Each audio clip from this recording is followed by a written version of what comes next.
Hi అండి. నమస్తే. Welcome to Hima's kitchen. ఇంట్లో టిఫిన్ పిండి ఏమి లేనప్పుడు ఒక కప్పు బియ్యం పిండితో ఇలా మంచి బ్రేక్ఫాస్ట్ చేయండి. చాలా టేస్టీగా ఉంటుందండి. మరి ఈ రెసిపీ తయారు చేసుకోవడం కోసం ముందుగా అయితే ఒక మిక్సింగ్ బౌల్ తీసుకొని ఒక కప్పు వరకు బియ్యం పిండి వేసుకోవాలి. ఏ కప్పుతో బియ్యం పిండి తీసుకున్నామో సేమ్ అదే కప్పుతో ఒక కప్పు వరకు అయితే శనగపిండి వేసుకోవాలండి. ఇప్పుడు ఇందులో ఒక 2 టేబుల్ స్పూన్ల వరకు బొంబాయి రవ్వ వేసుకోవాలి. సుజీ రవ్వ అంటాం కదండి, ఉప్మా చేసుకుంటూ ఉంటాం. ఆ రవ్వనైతే ఒక 2 టేబుల్ స్పూన్ల వరకు వేసుకోవాలి. ఈ బియ్యపిండి శనగపిండి 2 కూడా కలిసే విధంగా ముందైతే కనుక మొత్తం బాగా కలుపుకోవాలి.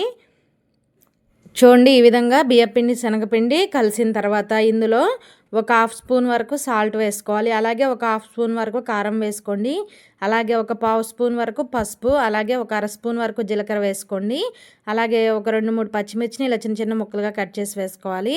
అలాగే ఇందులో ఒక గుప్పెడు వరకు కొత్తిమీర వేసుకోండి. కొత్తిమీర ఇష్టం లేదనుకుంటే ఇందులో తోటకూర కానీ లేదంటే పాలకూర కానీ సన్నగా కట్ చేసుకొని ఈ విధంగా వేసుకోవాలి. ఇవన్నీ కూడా కలిసే విధంగా ముందైతే బాగా కలుపుకుందాము.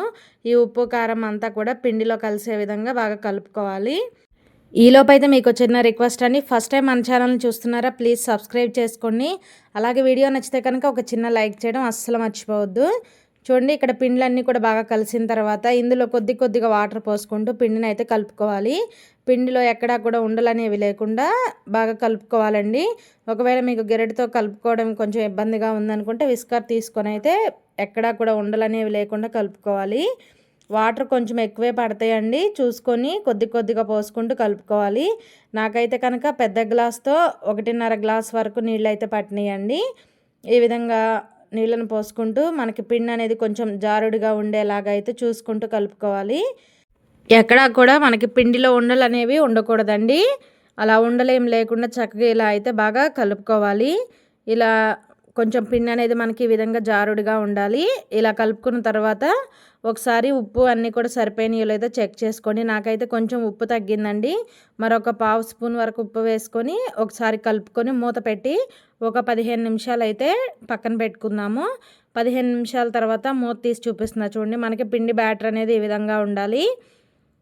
ఇలా ఒకసారి మొత్తం కూడా బాగా కలుపుకుందాము. మనం బొంబాయి రవ్వ వేసాం కదండి, రవ్వ అనేది కొంచెం నానుతుంది. ఇక్కడ ఈ గ్లాస్తో అయితే నాకు 1.5 గ్లాస్ వరకు నీళ్ళు అయితే పట్టినాయండి. చూసుకొని పిండిని అయితే ఈ విధంగా కలుపుకోవాలి. ఈ పిండిని పక్కన పెట్టుకొని స్టవ్ ఆన్ చేసి దోశ పెనం పెట్టుకొని పెనం బాగా హీట్ అయిన తర్వాత మనం రెడీ చేసుకున్న ఈ పిండితో అయితే ఒక 2 గరిటెల వరకు పిండిని వేసుకొని దోశలాగా అయితే పలచగా స్ప్రెడ్ చేసుకుంటున్నానండి. మీరు మీకు నచ్చినట్టు వేసుకోవచ్చు. ఇదే పిండితో ఊతప్పం లాగైనా వేసుకోవచ్చు, లేదంటే కాస్త మందంగా సెట్ దోశలు అయినా కూడా వేసుకోవచ్చండి. ఎలా వేసుకున్నా కూడా టేస్ట్ అయితే చాలా బాగుంటుంది. ఇక్కడ నేనైతే పలచగానే వేసానండి. పైనుంచి ఒక 1 స్పూన్ వరకు ఆయిల్ వేసుకొని మీడియం ఫ్లేమ్లో పైన పిండి అంతా కూడా చక్కగా తడారిపోయేంత వరకు అయితే మీడియం ఫ్లేమ్లో కాల్చుకోవాలి. ఈ విధంగా చూడండి, పైన పిండి అంతా కూడా చక్కగా కాలిన తర్వాత మరొక వైపుకి అయితే తిప్పుకుందాము. చాలా టేస్టీగా ఉంటాయండి. మార్నింగ్ బ్రేక్ఫాస్ట్లోకైనా లేదా నైట్ డిన్నర్లోకైనా కూడా చక్కగా టేస్టీగా ఉంటాయండి. ఇంట్లో టిఫిన్ పిండి ఏమి లేనప్పుడు చక్కగా ఇలా ఒక కప్పు బియ్యం పిండితో ఇలా దోశల్లాగా వేసుకోండి. టేస్ట్ అయితే చాలా బాగుంటాయి. చక్కగా 2 వైపులా కూడా కాలిన తర్వాత అయితే తీసి ఒక ప్లేట్లో తీసుకుందామండి. ఇక్కడ నేను కొత్తిమీర వేసా కదండి, మీరు సన్నగా తరిగిన తోటకూర అయినా వేసుకోవచ్చు లేదా పాలకూర అయినా వేసుకోవచ్చు. అలాగే మరొక దోశ కూడా వేసి చూపిస్తా చూడండి. ఇలా ఒక 2 గరిటెల పిండి వేసుకొని ఇలా కొంచెం పలుచగా దోశలాగా స్ప్రెడ్ చేసుకోవాలి. ఇలా దోశలాగా వేసుకున్న తర్వాత పైనుంచి ఒక 1 స్పూన్ వరకు ఆయిల్ వేసుకొని లో ఫ్లేమ్లో 2 వైపులా కాల్చుకుంటే మనకి మంచి బ్రేక్ఫాస్ట్ అయితే రెడీ అయిపోతుందండి. తప్పకుండా అయితే ట్రై చేయండి. ఈ దోశల్లోకి అయితే కనుక అల్లం చట్నీ కానీ లేదా టమాటా చట్నీ కానీ ఉంటే చాలా బాగుంటాయండి. పప్పు బియ్యం నానపెట్టి రుబ్బే పని లేకుండా ఇన్స్టెంట్గా అప్పటికప్పుడు ఇలా దోశలు వేసి చూడండి, చాలా రుచిగా ఉంటాయి. తప్పకుండా ట్రై చేయండి.